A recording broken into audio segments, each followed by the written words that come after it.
Assalamualaikum warahmatullahi wabarakatuh. Sahabat motivator Banua dimanapun Anda berada semuanya. Hari ini kita membahas topik yang sangat spesial, yaitu tentang 5 macam kepandaian yang dimiliki oleh orang-orang sukses.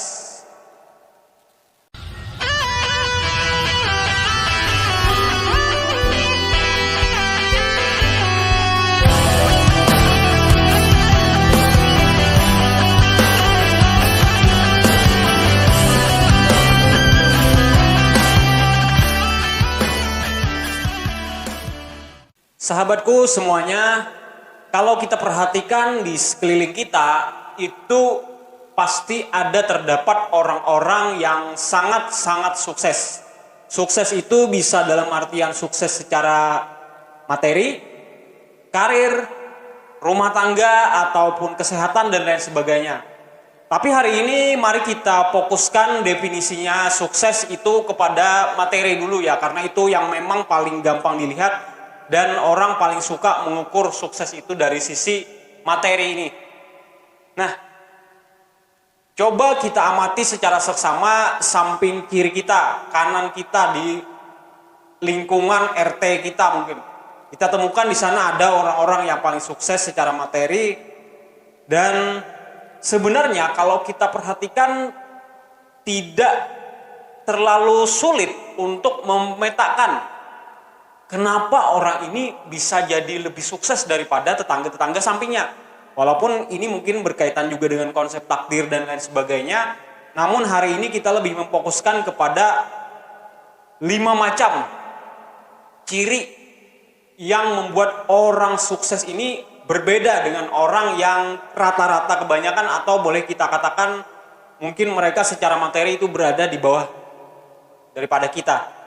Orang-orang kalangan bawah lah istilahnya. Nah, yang pertama sekali kalau kita lihat, mereka itu biasanya memiliki circle pertemanan atau lingkar pertemanan yang memang mendukung untuk mereka itu jadi sukses.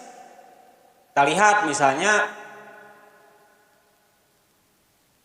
sepulang mereka bekerja, adakah mereka itu nongkrong, duduk 2-3 jam bersama orang-orang yang kerjaannya itu cuma ngobrol gak jelas, kemudian tertawa-tertawa, main domino, main catur, atau bahkan melakukan kegiatan yang lebih negatif lagi seperti main judi dan seterusnya. Mungkinkah orang-orang sukses itu seperti itu? Rasa-rasanya hampir-hampir tidak ada orang sukses yang melakukan hal-hal tersebut. Karena mereka tidak akan melakukan hal-hal yang tidak produktif. 1 jam, 2 jam, 3 jam. Mereka akan sangat merasa sia-sia di dalam dirinya kalau 5 menit berlalu bersama orang-orang yang nongkrong gak jelas. Itu pasti kita temukan sudah ciri seperti itu di dalam diri orang sukses. Mereka akan menghabiskan waktu mereka bersama orang-orang yang tepat, yang peduli dengan karir, peduli dengan masa depannya, dan juga mendukung dengan segala apa yang dia lakukan. Coba aja cek, jujur kita tanyakan samping kiri kanan kita atau keluarga kita bahkan. Ada nggak mereka itu yang menghabiskan waktunya mungkin 2-3 jam dengan orang-orang yang tidak punya masa depan? Nggak ada. Bahkan mereka biasanya akan mengisi waktunya dengan mengisi kursus, mengisinya dengan menonton tayangan-tayangan YouTube mungkin yang akan membantu ke pencapaian karir mereka. Itulah yang mereka lakukan. Nah, ciri yang kedua adalah mereka ini memiliki kepandaian namanya melakukan manajemen waktu. Ingat teman-teman, salah satu bentuk keadilan Tuhan itu adalah bahwa kita ini sama-sama diberikan 24 jam dalam 1 hari 1 malam. Nah, either kita yang berada di negara berkembang seperti Indonesia, atau bahkan kita yang berada di negara maju di Jepang, Amerika, itu semuanya sama. Diberikan waktu 1 kali 24 jam. Nah, tinggal yang membedakan itu adalah apa yang kita isi di dalam 24 jam ini. Jadi orang-orang sukses itu mereka efektif sekali di dalam memanfaatkan waktu. Mereka akan menghargai setiap 5 menit, 10 menit, seperempat jam yang ada di depan mata mereka saat ini. Mereka sangat-sangat selektif di dalam menentukan keputusan apa yang harus dibuat dalam beberapa menit ke depan. Dulu di zaman kuliah, saya ada punya teman namanya Arif, dan setiap kali Arif ini saya ajak nongkrong di sebuah kafe, mungkin menghabiskan waktu 1-2 jam, si Arif ini selalu gelisah. Saya tanya, kenapa Arif kamu selalu gelisah?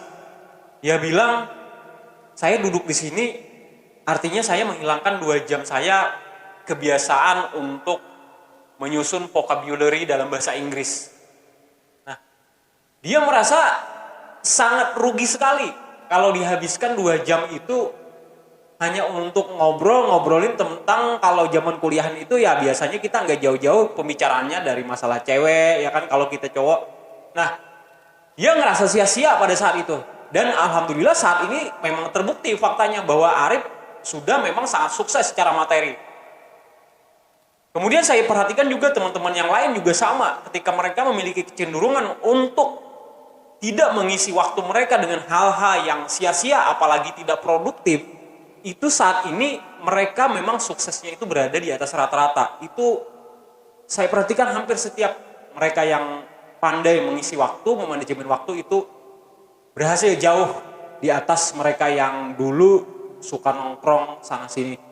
Nah, kemudian kepandaian lain lagi yang dimiliki oleh orang-orang di atas rata-rata ini adalah mereka pandai sekali membaca dan memanfaatkan peluang yang ada.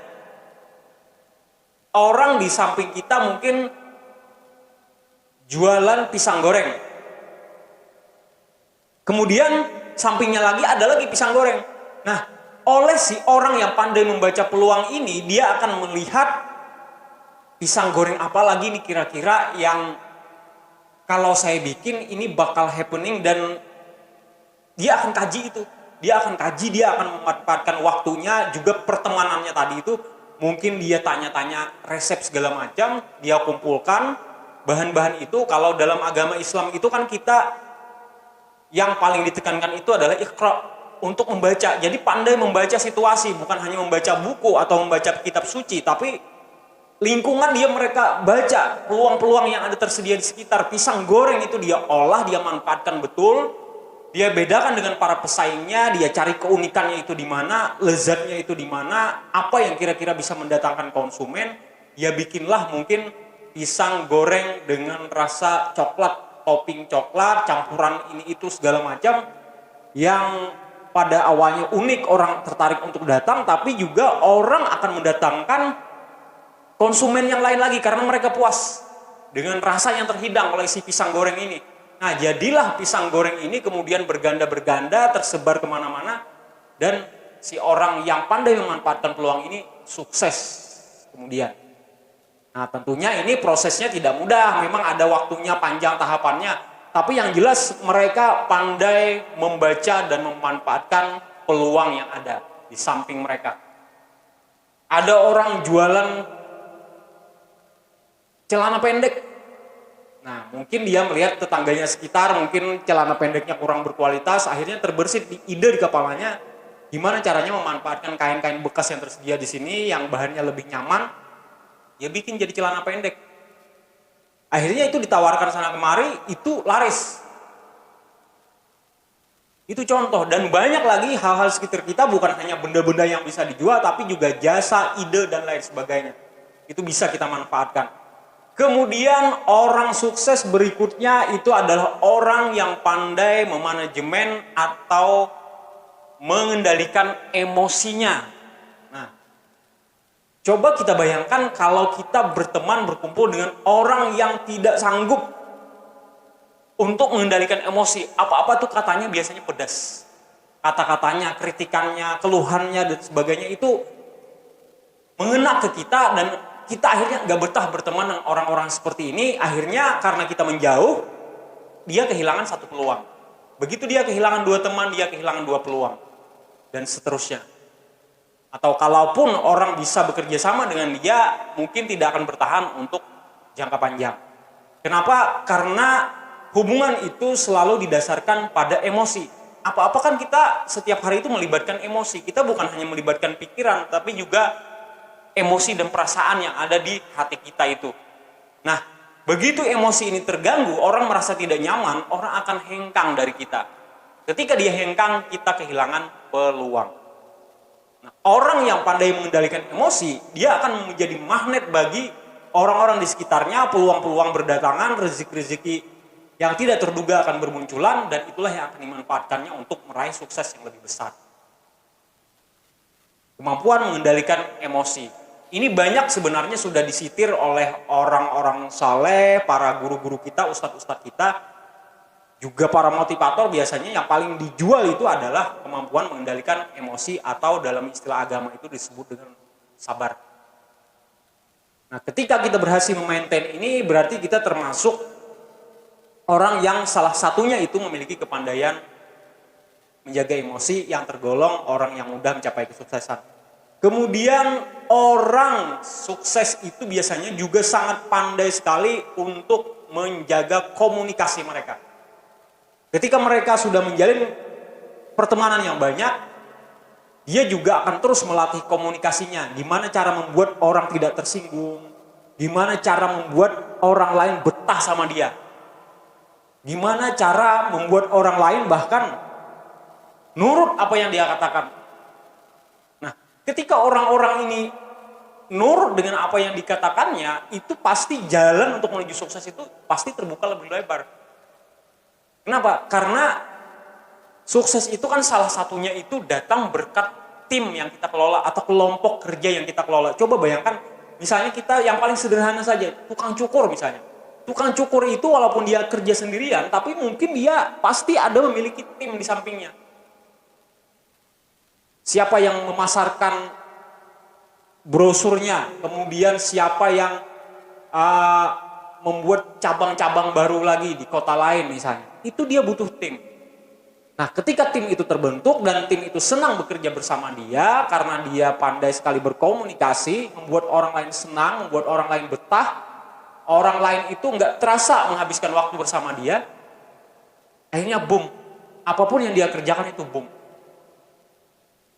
Nah, itulah 5 macam keahlian, 5 macam kepandaian, 5 macam skill yang harus kita latih terus, harus kita kuasai, harus kita tiru polanya. Walaupun rezeki itu berbeda-beda setiap orang, tapi kita bisa mencontek dari pola yang ada.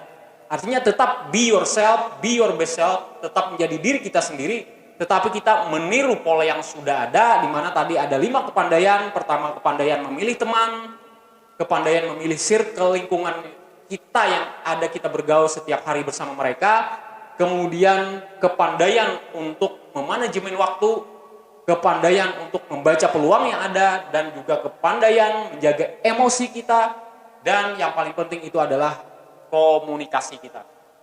Demikian teman-teman, semoga 5 macam hal ini akan bermanfaat untuk memandu Anda mencapai kesuksesan yang lebih tinggi di dunia dan juga insya Allah lebih-lebih di akhirat. Semoga bermanfaat buat saya pribadi dan juga kita semuanya. Assalamualaikum warahmatullahi wabarakatuh.